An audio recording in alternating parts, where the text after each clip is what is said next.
Hello again from Digicool Things. I felt compelled to make this quick video as I believe there is an important message that needs to be shared. I am a relatively healthy and fit person in my 50s. I generally don't drink, I don't smoke, I eat healthy home-cooked meals, make my own healthy lunches and drink mostly water. And I'm 6 foot 4 inches tall, weighing in at a healthy 90 kilograms. I also utilise a home gym and usually ensure I get the recommended 30 minutes a day of good aerobic exercise. I'm telling you this because on the afternoon of the 5th of April, absolutely without any warning, I had a stroke. Now, if you don't want to hear my story, then you should stop listening now. Right, with that out of the way, let me give you a brief summary of what happened to me. Around 3:20 p.m. on Tuesday the 5th of April 2022, I was working alone in my workshop, as is normal for me. I had recently sat down at my computer to get some information on the project I was working on, and as I turned my chair to the right, ready to get up again, I suddenly came over incredibly lightheaded. Knowing this level of lightheadedness was not normal, I reached for my iPhone, wondering if I should dial emergency. But after looking at my iPhone, I noticed my vision was not right. I could see I had the iPhone, but I could not read the screen, so I was unable to dial a number. I also discovered I had now lost control of my limbs. I won't go into any more detail about what happened next, as I don't think it would make for particularly YouTube-friendly content.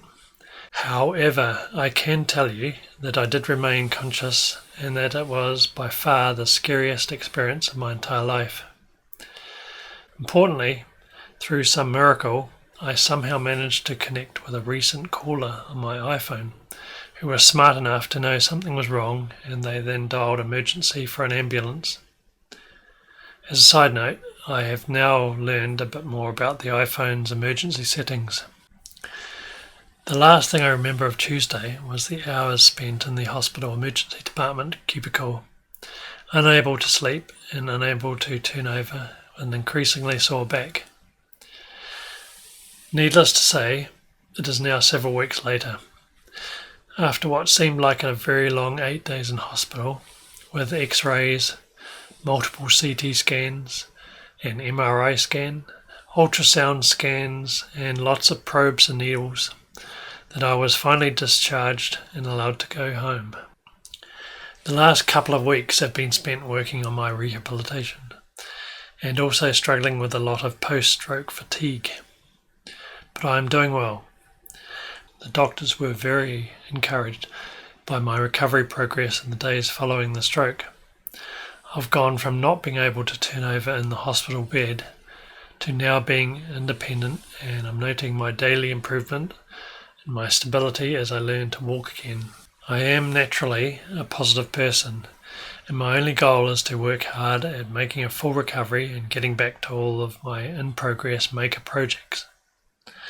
On this front, I can report that progress is good. I'm once again soldering on an almost daily basis, albeit slowly, and this is the first video I've made since the event. So these are positive accomplishments. My important message is this. When this happened, I had my iPhone with me. It scares me to think what might have happened had I not had my iPhone with me. In addition, the doctors have not been able to definitively determine the answer to the question I keep asking. Why did this happen? I've learned that a stroke can happen to anyone at any time and without any warning. A nurse told me, while I was in hospital, that the youngest person in the stroke ward at the same time as me was 39 years old, and that they were also otherwise fit and healthy. So my message to everyone who, like me, works alone is that you need to be aware of this, and that you need to ensure that you always have your phone, preferably a smartphone, with you at all times. Given the experience I've been through, I am also now investigating a medical alarm that I'll ensure is with me all the time, whenever I'm working alone. To finish this video on a positive note, I plan to continue with my projects and continue making videos to document them as I can. This video also forms the basis for me practicing to make videos again, and I think it has come together reasonably well. All the best and take care. That's it. Thanks for watching.